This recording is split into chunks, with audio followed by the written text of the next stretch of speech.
Perfect. Good afternoon again, everyone. Pleased to welcome Luca Grifo-Hahn to be our workshop leader today on the Maryland Amendment for Environmental Human Rights. And just a word about the Presbytery's role in this. We're really serving a convener role and supporting this outreach that is being done by the campaign itself. Just before we started, Mary Gott was asking about our own letter that we sent out to congregations, encouraging them to support the campaign. And many of them are still in process of having their committees or sessions review it. But I know we have heard endorsement from First of Howard, from Catonsville Presbyterian Church and the Earth Forum. And I know that Govins and Towson are in the midst of those conversations. We haven't heard back from them yet, but I can put in the chat a link to our statement from the Presbytery, encouraging people to connect with people like Luca and the campaign, which includes the opportunity for future workshops to become ambassadors. So with that, Luca, I'll let you introduce yourself a little more fully, and then I'm handing it off to you. Perfect. Thank you so much. Yeah, I really appreciate your introduction. I really appreciate the opportunity to be here today. I just will follow up to say I just popped a few links in the chat.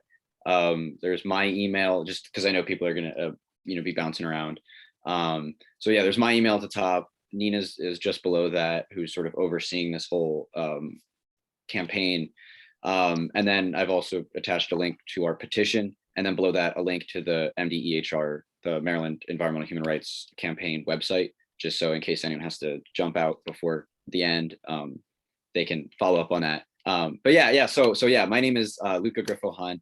As I was saying, I'm technically on the Sierra Club side of things. I work with the Maryland chapter, and so I sort of wear a number of hats, I guess, within the volunteer organization. But for this role, I'm a member of their legislative committee, and I'm serving as a volunteer organizer for the Maryland Environmental Human Rights Campaign and the coordinator of our joint. So it's joint between MDEHR and Sierra Club, the student environmental campaign. So sort of connecting colleges throughout the state. So right now we have a sort of a coalition of 8 colleges working with the students and sustainability offices on those campuses to pass resolutions, hold tabling events, sort of generally just convey to our legislators that the youth, this is important for the youth. And that includes sort of big, large public institutions, private institutions, community colleges, HBCUs, rural, urban, sort of a cool diversity of university, or of a diversity of institutions.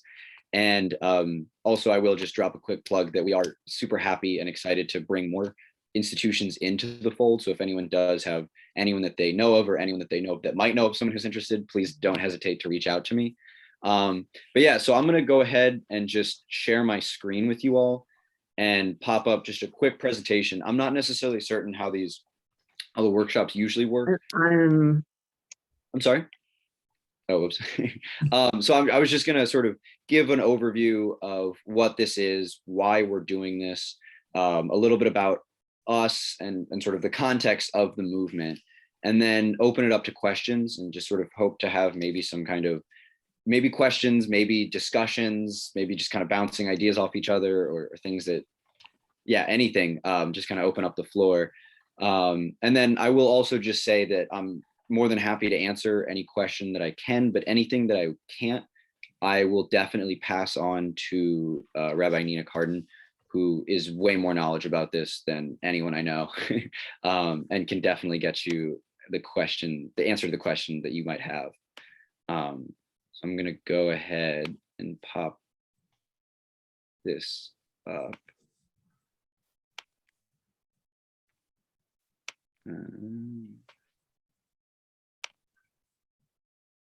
Oops. Here, wait, hold up.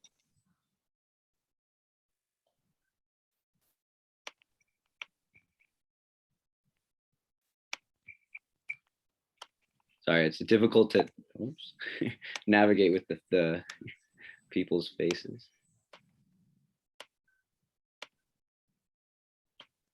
Oops.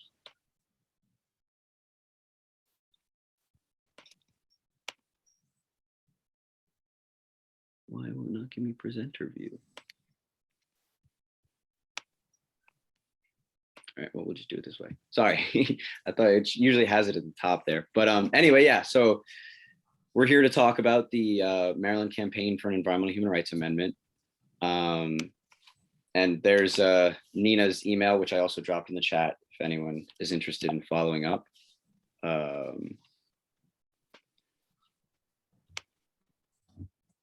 Whoops. Sorry about the technical difficulties, everyone.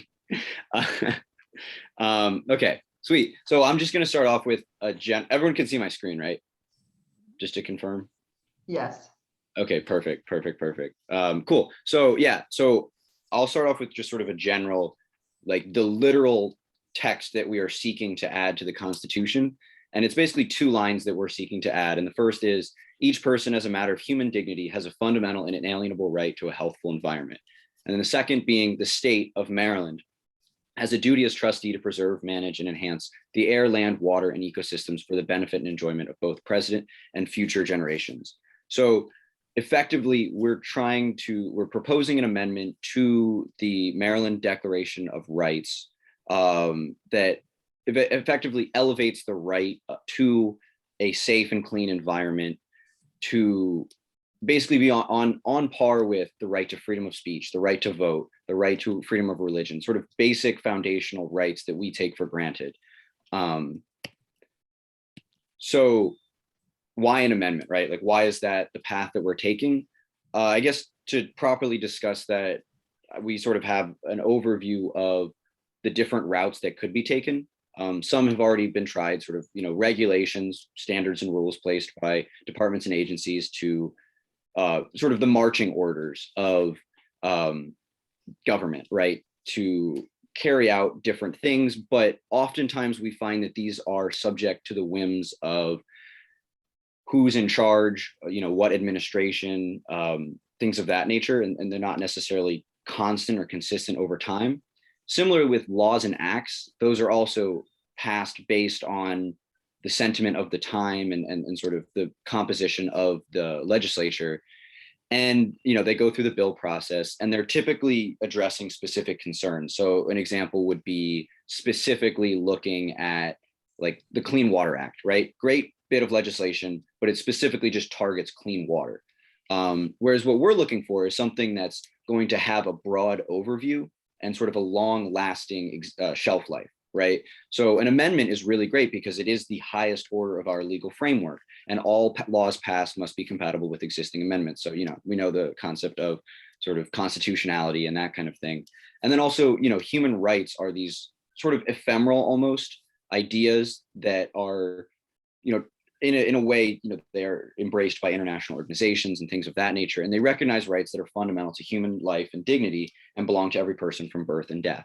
So what we're seeking here, like why an amendment, is we're seeking this blend of the human rights codified in an amendment to be that sort of highest law in the land, and sort of have that as an incorporation for future decision making, and sort of, again, have that broad approach to things rather than a targeted, oh, well, here's a problem that we have to react to, or here's another thing that we have to react to. This sort of allows us to be a bit more proactive and consistent in our regulation of the environment. So what can an amendment do, right? Let's, I guess, split it up a little bit more. So in keeping with what I was saying just a second ago, it elevates the right to a healthy and healthful environment to the level of other rights, right to vote, freedom of speech, freedom of religion, due process, etc. It defines a basic minimum standard. It confers legal standing. It clarifies priorities. It helps fill the gaps in existing legislation and helps create better laws and regulations. And it's self-executing, so it can be enforced without enabling legislation, right? So more just that proactive rather than reactive look. And it allows us to have this consistent, consideration for human dignity and really just like a love for our common human. And I think it's also important to mention what it won't do. I'll go into this in just a second, but this is an amendment that already has been passed in a lot of other places.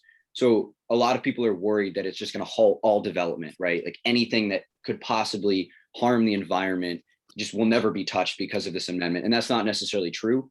In places where it's already been passed, that hasn't proven to be the case.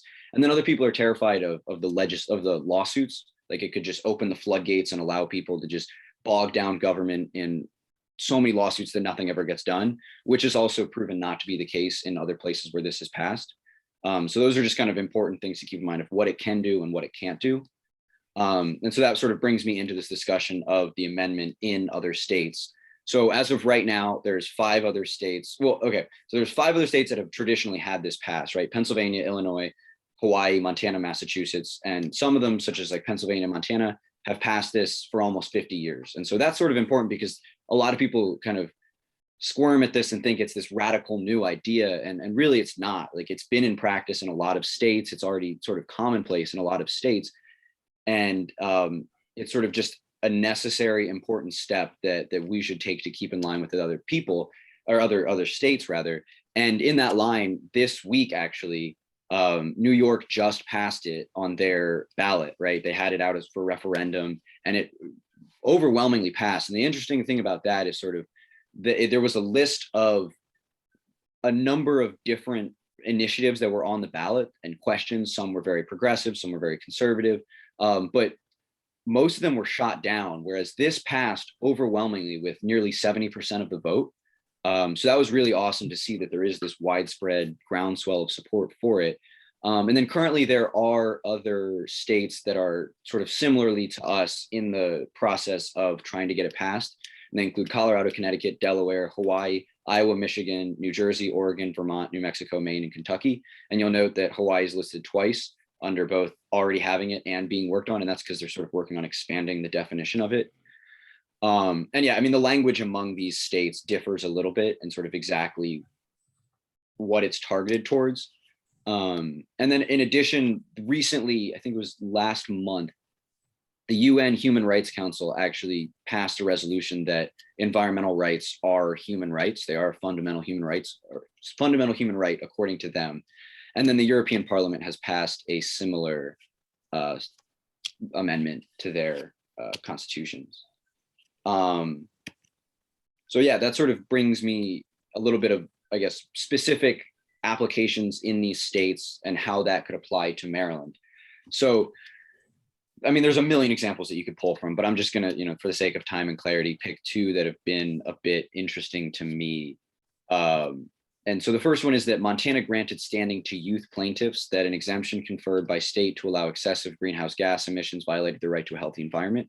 As someone, as I guess a young folk and someone who works with this young people across the state on this issue, this was particularly interesting for me because this really shows, it is sort of a shining example of the application that this bill will have, this amendment will have in, safeguarding future generations, where future generations can actually have standing to stand up for themselves and say, hey, this is my future. You got, like, we love and respect one another. Please, carry out your intergenerational commitment to us.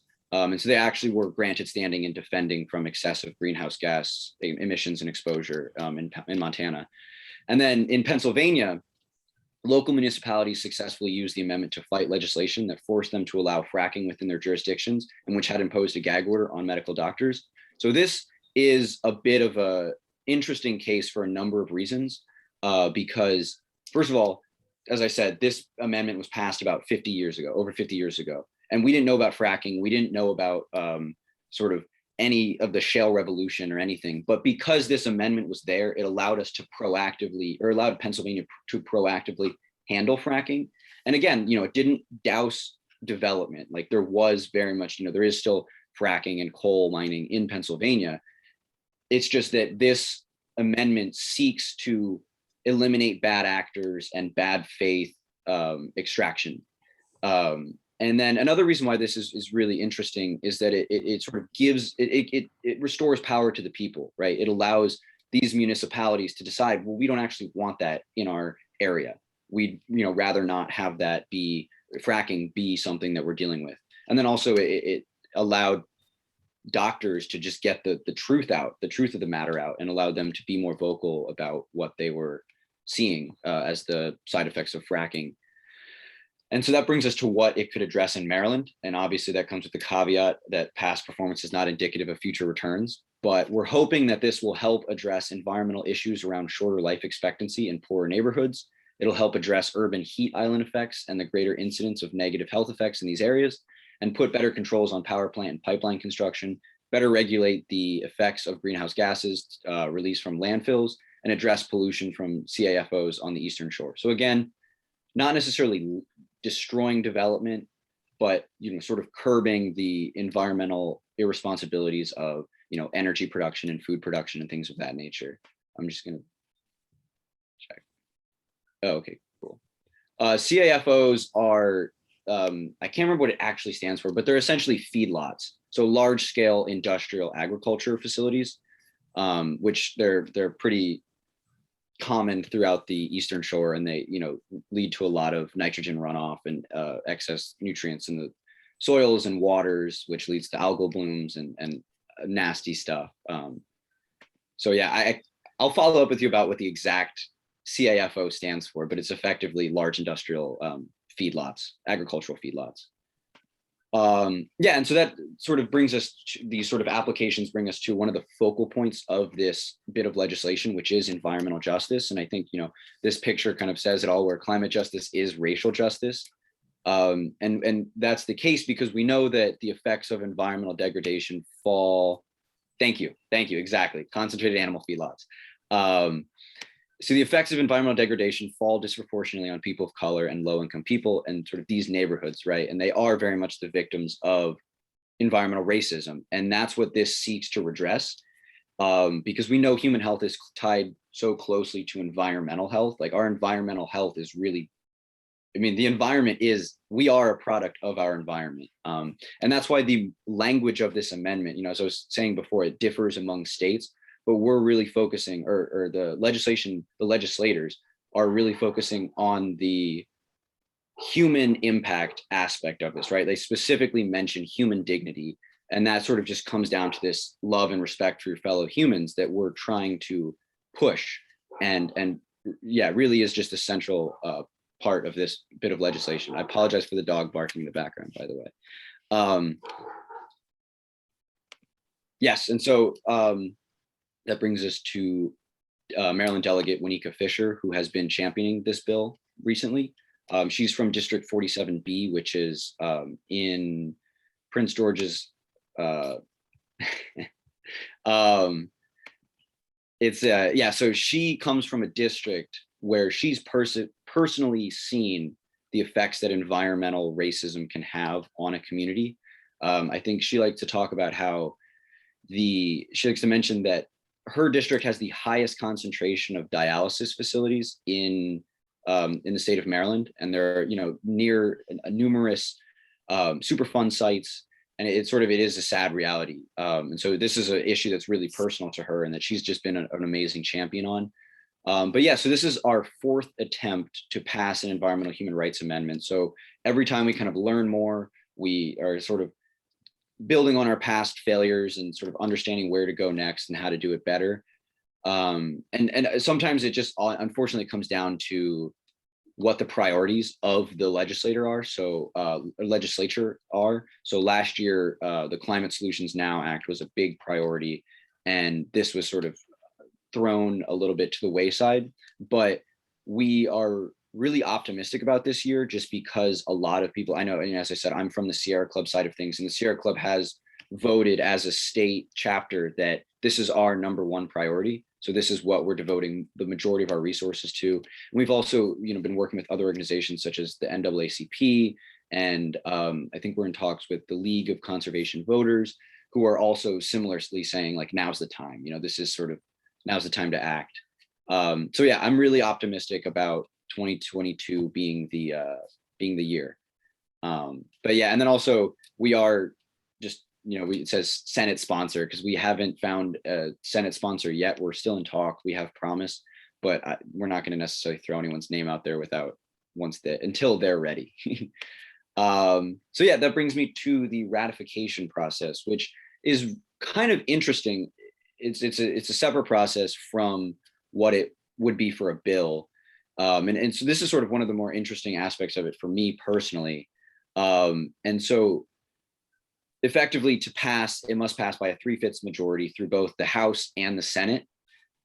Historically, we've gone through the Environment and Transportation Committee on the House, although this year we're thinking about maybe reworking it and going through the Judiciary. And then in the Senate, Judicial Proceedings and Environmental Health and in Education, Health and Environmental Affairs Committee. So yeah, it needs to pass 3/5 in each house. And so once it goes through the subcommittees, it goes onto the floor for voting. But then instead of, as a normal bill would, instead of going to the governor, this goes directly to the people. So in a sense, oftentimes, our elected representatives are made to make it, their job is to decide for us, is this bill worthwhile, right?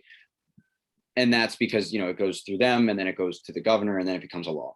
Whereas in this case, their role in this is really to decide, do I want to bring this in front of the people? So in a way, they're almost gatekeepers for democracy in this situation, which is why it's so important for us to be building this grassroots groundswelling of support, because it is that's going to demonstrate, we want this to be in our hands. We want to make the decision on this, because there is no official role for the governor, and this does go directly to the people.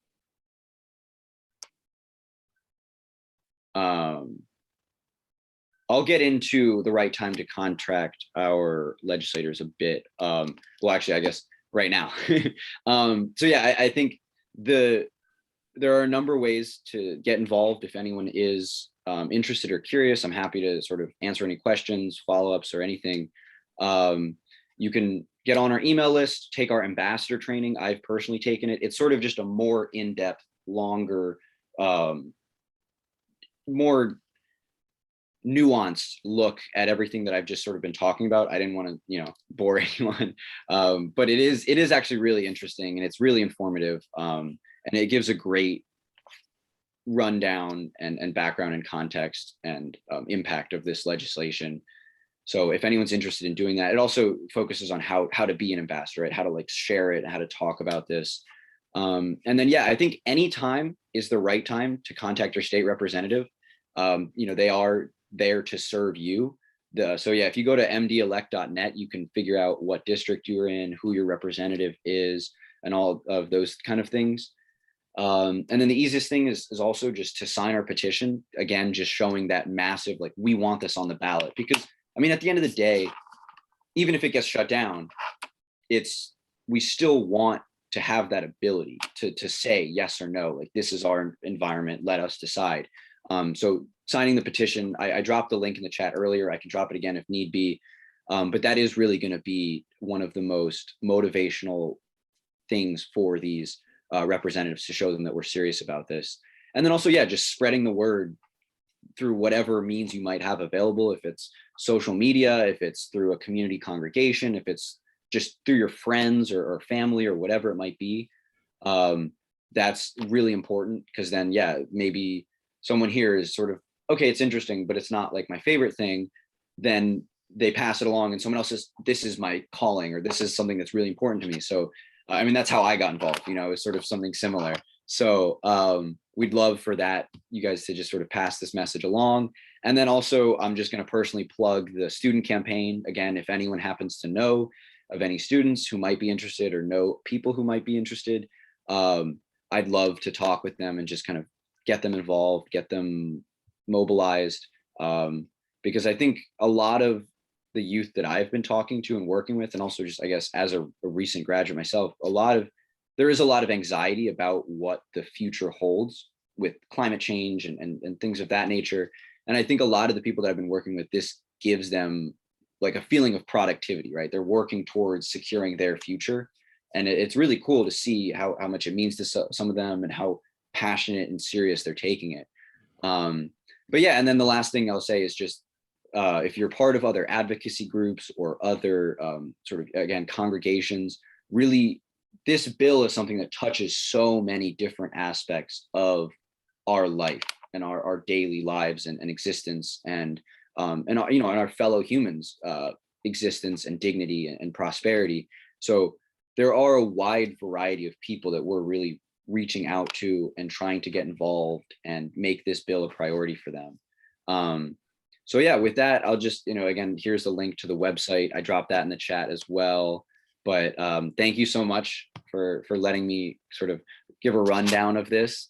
And I think I'd really just like to open it up to any questions, comments, or if anyone wants to, like, yeah, anything. I'll just jump in for a minute and just say that this amendment, the Environmental Human Rights Amendment, has been a major push of a group of environmental groups in Maryland for the last 3 years. And if you follow Maryland politics, you kind of understand that you have to get 3 years down the road by introducing it for 3 years in the Maryland into the legislative process before anybody even notices that it's there. Anybody in Annapolis, that is, will really notice that it's there. So this is the year when Luca says this is a year. There's some, it's not just because he hopes it's this year. This seems to be the beginning of a really good year to get this on the floor and get it out of committee. And sometime in the next, I would say 6 to 7, 8 weeks, the Maryland League of Conservation Voters, Interfaith Partners for the Chesapeake, Choose Clean Water Coalition of Maryland, a whole bunch of groups will get together to come up with what's called the Maryland Environmental Legislative Agenda. And they will all agree that there are 3 or 4 pieces of legislation that everybody's going to push hard for this year. And the Maryland Environmental Human Rights Amendment has been part of that for the last 3 years.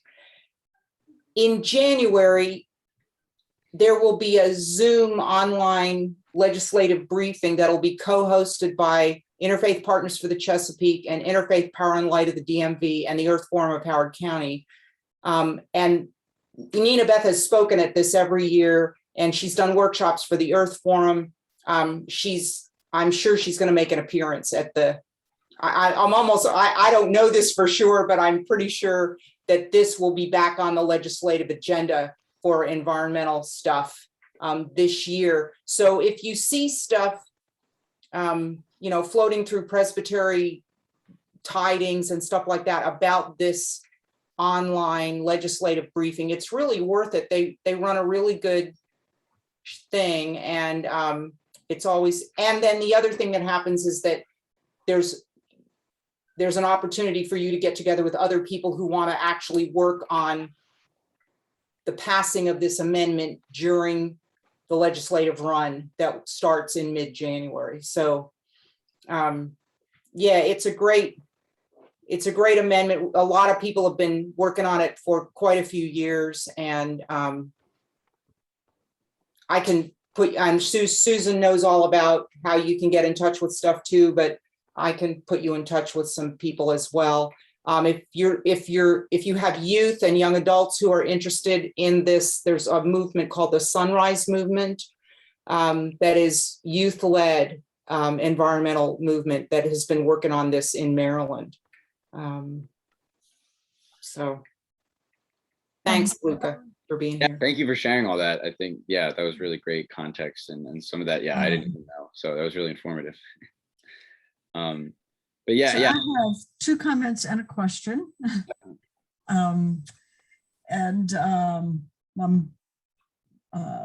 Mary Gott. I think most people on the screen know me, but you don't, so hi.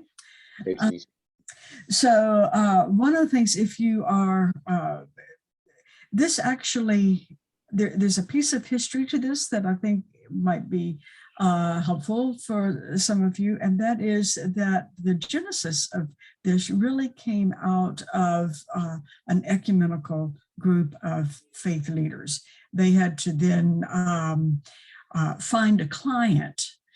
They became the client while a group from University of Maryland Law School worked on drafting this for the ecumenical client. And that was some years back. And once we know it's being taken up by committees, for those of you who are comfortable doing so, it would be awesome to send letters to the committees, to offer to present testimony when the committees open it up for that, because we want it to come out of committees so it can actually be voted on. And so, waiting until it's on the floor. I mean, it's important to do stuff when it's on the floor, because you need those votes, but you also have to get it out of committee. So, but my main comment and then my question, so many of us encounter churches and people of faith and us as a presbytery feeling reticent about endorsing what some feel is partisan political initiatives.